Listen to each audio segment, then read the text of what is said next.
Good afternoon, welcome to NMS. In this video we're going to be discussing free weights versus machine exercises for training the chest. Now yesterday we discussed a little bit about differences in using machines versus free weights, in terms of tension and in terms of stability and so forth. So let's have a look at some different types of exercises for chest, and we'll look at all the different angles, and I'll discuss with you what I think is probably the best based on my opinion, also based on looking at the exercises from different points of view. So first of all, we're going to have a look at the upper pec or clavicular pec movements. Now I class the upper pec as being not only, there's a little bit of sternal pec, but there's also the clavicular pec. Now obviously part of it joins to the sternum, but part of it joins to the clavicle, but it gets hit more from the upper of the incline angle perspective. Okay, so we've got incline barbell press versus a Smith machine incline press versus a pin loaded incline press. Now obviously there's still a slight arc of movement when it comes to incline barbell press. Okay, so we've got to keep that in mind. When we do a Smith machine incline press, what we tend to find is it's straight up and down. Now because there is still a slight arc, I like to bring it down just across here, not right into the upper chest. If you do that with an incline press on the Smith machine, you're actually pressing almost straight up, whereas to hit the upper chest you're actually going more of an arc motion. So I find that the incline barbell press is better for that, based on that. But you've also got the pin loaded incline press. You might have a machine that's actually an incline press and it's pin loaded, and it generally has the same problems as a Smith machine incline press. So it's not really as good as an incline barbell press. So personally for me, a preference would go to incline barbell press, mainly for the versatility. It doesn't quite have the stability. If I'm training someone how to use a machine for the first time, I might go for the machine equivalent. But as they get more skill in how to go and work the chest and they get more balance, I might start bringing in barbell, and then I might start bringing in dumbbell. Now the next we've got is obviously an incline dumbbell press versus a hammer strength or equivalent brand. So these are isolateral incline presses. So what basically that is okay, so you got your dumbbells and you press them up. You got two dumbbells, so obviously each arm is working isolaterally. Normally on one of the hammer strength or equivalent, you've got a movement arm and it will go up. Okay, so there is a slight arc of motion. And like I said, with an incline dumbbell press and with the incline barbell press, there is a slight arc of motion. So they do work in a similar pattern. Yes, the hammer strength machine has a more stability, but what I am going to tell you is sometimes these machines don't work very well depending on whether you're short or whether you're very tall. Sometimes they work for someone who's sort of in between heights, so more of an average height, somewhere between maybe 5'6" and maybe 6 foot, 6'1". These machines are very good. Below that, if you're short, you're probably not going to be able to raise the seat high enough and it's not going to be the right angle. And if you're taller, you're probably going to find that it comes in too low and it's not going to hit your upper chest as much as it's probably going to start affecting your shoulders. Okay, a lot of incline presses that don't get it right, I feel it more in my shoulders.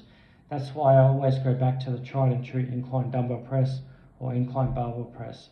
Now what about fly movements? Well, incline flies, I don't like them as much as I would say if I was going to do a machine.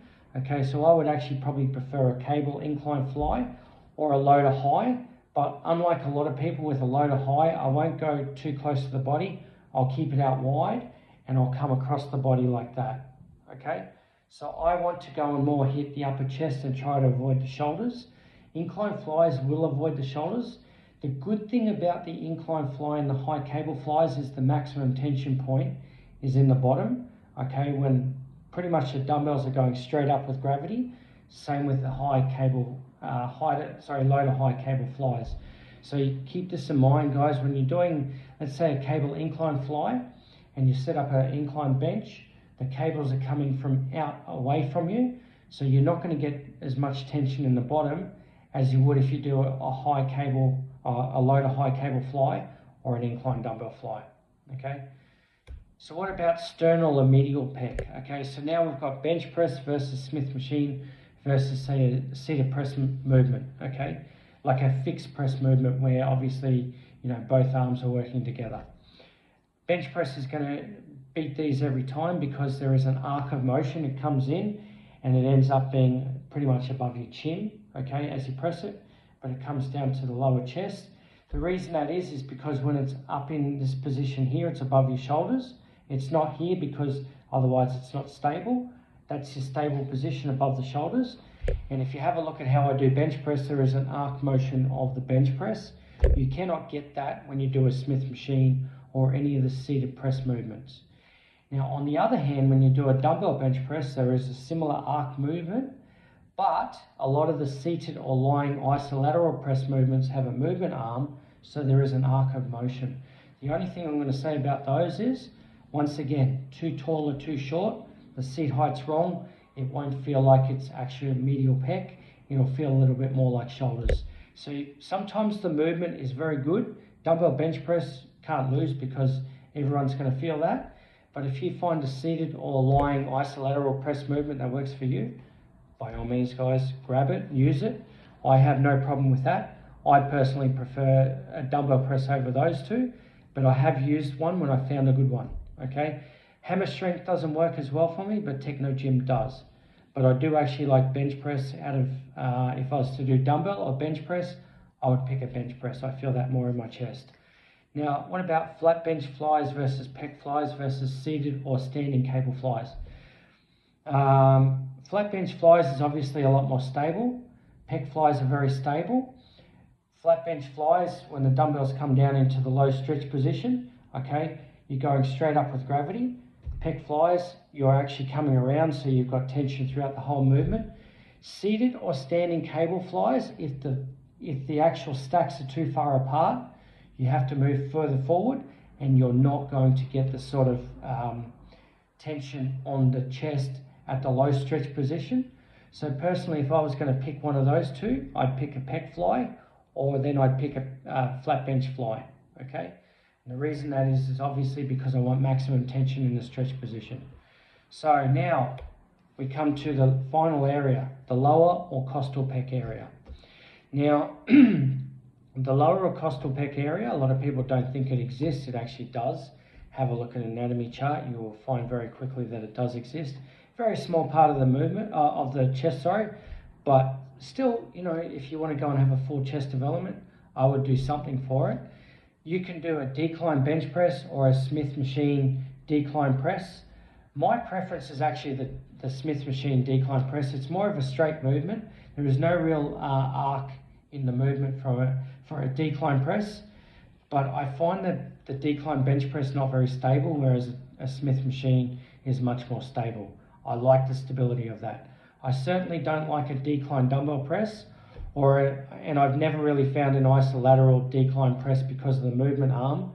I find that, it just doesn't quite get the lower chest area as much as it might get more medial pec or a little bit more shoulder, okay? Decline flies, same as decline dumbbell press. The other problem is setting it up, getting into position. You need someone to help you. If you're training on your own, it doesn't really suit. High to low cable flies, very good for this area. Seated cable flies, high to low, these are even better because now you've got maximum stability. Because the problem with doing a standing version of it is getting that balance point and getting your weight forward. It's always hard to get, when you get stronger on these, to get forward into that movement. But like all of these movements, you got to pick some sort of cable stacks that are closer together so you get maximum tension in the stretch position, okay? Seated would be better if you've got one of those, but always use standing. Now, to summarize on all this, guys, let's look at it from this point of view. I will do one movement for upper pec because my upper pec area is very strong. I generally do one movement for my mid pec, okay? And I do one for lower pec, all right? And I might do a dip if I feel like I want to hit a little bit more lower pec because it's been a weakness of mine for a while, okay? But what I generally do is I start with an incline press, I go to a flat press, and then I go to a decline, I finish with that, and then I might do some weighted dips to finish, okay? If I'm doing incline, my first choice is always a dumbbell, If I'm doing flat, I either have, if I can find a good pressing machine, I will do that, or I would do a bench press. I've never really been a big fan of dumbbells. I find them a little bit awkward, especially to get into position or to sit up with them. So I don't like dumbbell presses, especially with the amount of weight you've got to use. So once again, a machine or a bench press on those ones. And generally, if I do a fly, if I can find a fly movement where I can do seated, I would do that. Or I'll do a cable crossover movement going from high to low. Dips, I put my elbows out wide. Dip machines, they're always going to be more triceps, and they're certainly not going to get the chest stretch that you'll get from a normal dip machine. Dip machines, normal body weight dips are so much better than a dip machine. All right, so that's my take on chest, guys. Have a listen to the whole video. I hope you did. And like, comment, share, subscribe. I want to hear your thoughts on this, because people are going to have obviously different ideas on these sorts of things, and I want to know your thoughts. Thanks for listening, and make sure that you listen for my other videos on different body parts.